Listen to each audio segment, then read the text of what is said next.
Sekian Desta dengan NIM 240605110 232. Di sini saya akan menjelaskan dan memaparkan materi tentang sistem input dan output, khususnya pada materi protokol komunikasi input-output dan aplikasi input-output pada dunia nyata. Langsung saja kita menuju ke materinya. Baik, seperti yang saya bilang tadi, saya akan menjelaskan dan memaparkan materi tentang sistem input dan output, terutama pada subtema protokol komunikasi input-output dan aplikasi pengaplikasian input-output pada dunia nyata.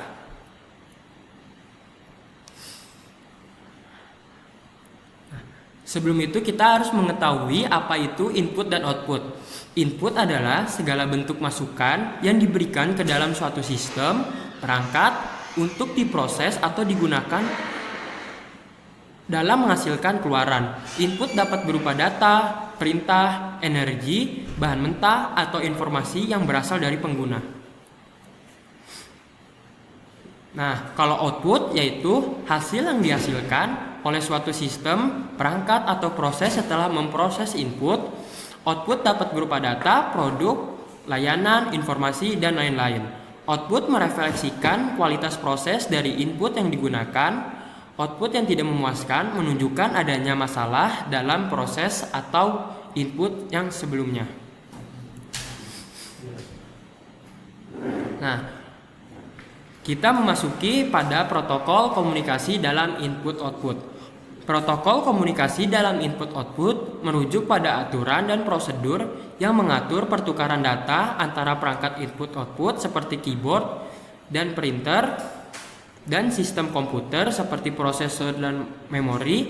Protokol ini memastikan data yang ditransmisikan secara efisien, akurat, dan sesuai dengan kebutuhan perangkat yang terlibat. Selanjutnya yaitu ada peran dan elemen utama pada protokol komunikasi input-output. Yang pertama ada sinkronisasi, yaitu mengatur waktu pengiriman dan penerimaan data sehingga perangkat dapat berkomunikasi secara terkoordinasi.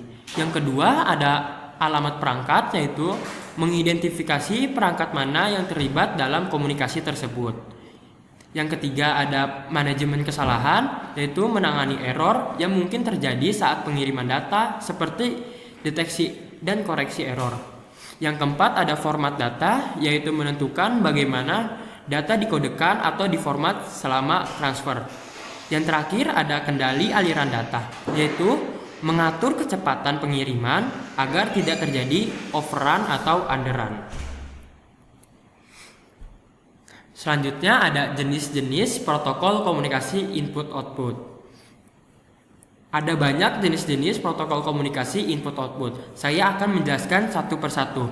Yang pertama ada protokol paralel, yaitu protokol paralel mengirimkan data melalui beberapa jalur sekaligus, di mana setiap jalur membawa satu bit data. Hal ini membuatnya lebih cepat dibanding protokol serial, karena mengirim banyak bit secara bersamaan.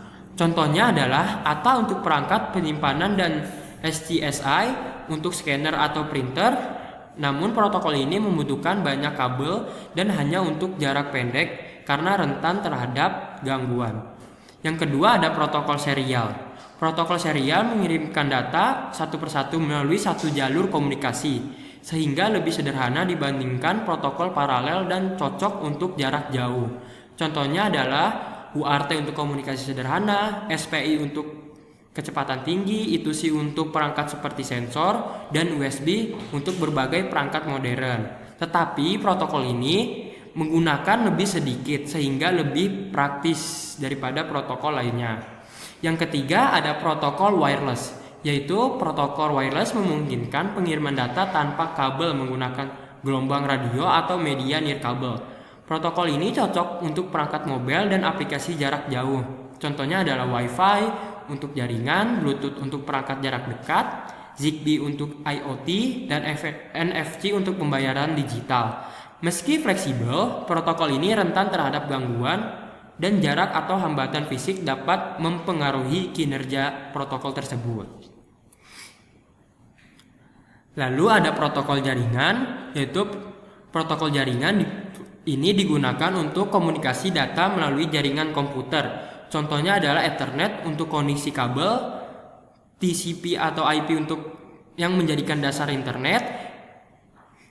Lalu ada CAN untuk digunakan dalam otomotif dan Modbus untuk kontrol industri.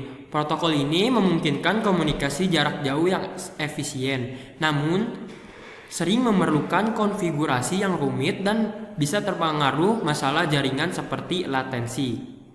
Lalu yang terakhir adalah protokol multimedia.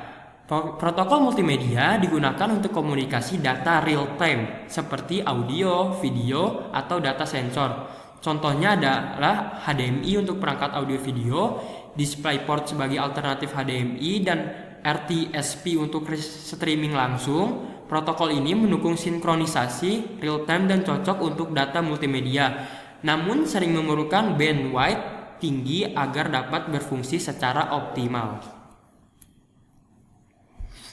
Nah, selanjutnya adalah contoh implementasi. Saya akan menyebutkan contoh implementasi protokol input-output.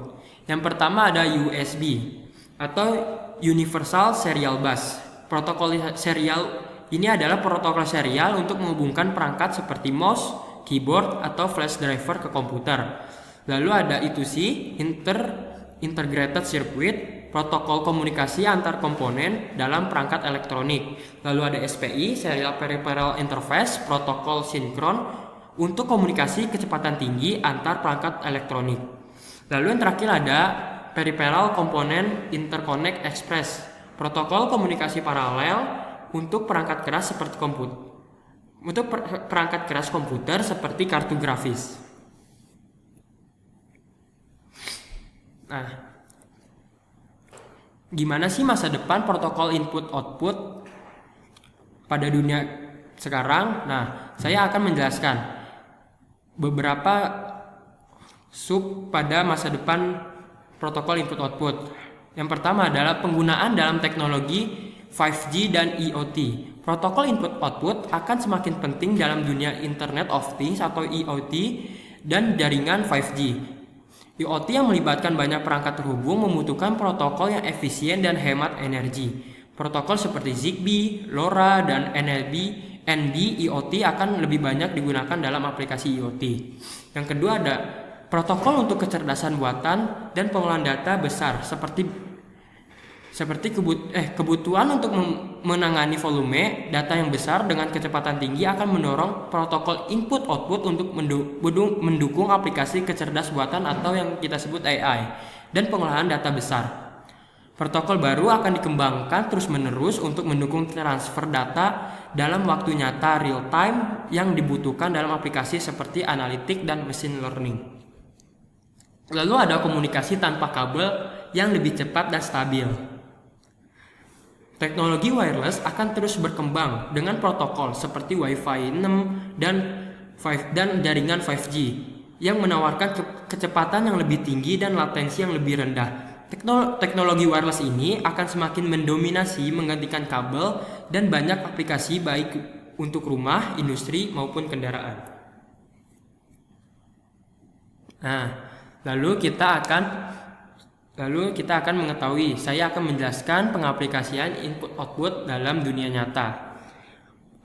Pengaplikasian input-output dalam dunia nyata mencakup berbagai bidang kehidupan, mulai dari perangkat sehari-hari hingga sistem industri yang kompleks. Dengan terus-menerus berkembangnya teknologi, kemampuan perangkat input-output untuk berkomunikasi lebih cepat dan akurat menjadikannya semakin penting dalam mendukung produktivitas dan kenyamanan hidup manusia. Nah, saya akan menyebutkan perangkat-perangkat pengaplikasian input-output dalam perangkat-perangkat dan alat-alat pada dunia nyata. Seperti perangkat input dalam dunia nyata yaitu ada keyboard dan mouse, touchscreen, scanner barcode dan QR code, dan mikrofon. Sedangkan perangkat output di dunia nyata ada monitor, proyektor, speaker dan handphone, printer dan plotter, lampu dan aktuator. Nah, selain itu ada perangkat atau alat yang menggunakan komunikasi input dan output seperti smartphone, game konsol, ATM. Seperti smartphone yaitu menerima input melalui touchscreen, mikrofon dan kamera, lalu memberikan output melalui layar, speaker, dan getaran. Seperti game konsol yang saya sebutkan tadi, menggunakan joystick sebagai input dan memberikan output dalam bentuk visual di layar serta getaran di controller. Lalu ada ATM yang sering kita gunakan, yaitu input melalui layar sentuh atau keypad dan output berupa uang tunai atau struk transaksi. Lalu saya akan menyebutkan pengaplikasian input-output dalam berbagai bidang industri. Yang pertama ada industri elektronik dan komputer, yaitu penggunaan USB, HDMI, dan port jaringan Ethernet untuk menghubungkan perangkat komputer ke berbagai perangkat input-output. Input-output pada perangkat penyimpanan seperti hard disk, SSD, dan flash drive. Lalu ada industri kesehatan, alat medis seperti ECG, MRI, dan alat pengukur tekanan darah berkomunikasi dengan sistem input-output untuk mengumpulkan data atau pengendalian perangkat. Lalu ada industri otomotif, yaitu penggunaan protokol CAN bus untuk komunikasi antara perangkat di dalam kendaraan, seperti antara ECU, sensor, dan aktuator. Lalu ada industri manufaktur dan otomasi, yaitu penggunaan input-output menghubungkan sensor dan aktuator dalam sistem kendali industri. Misalnya PLC dan Programmable Logic Controller.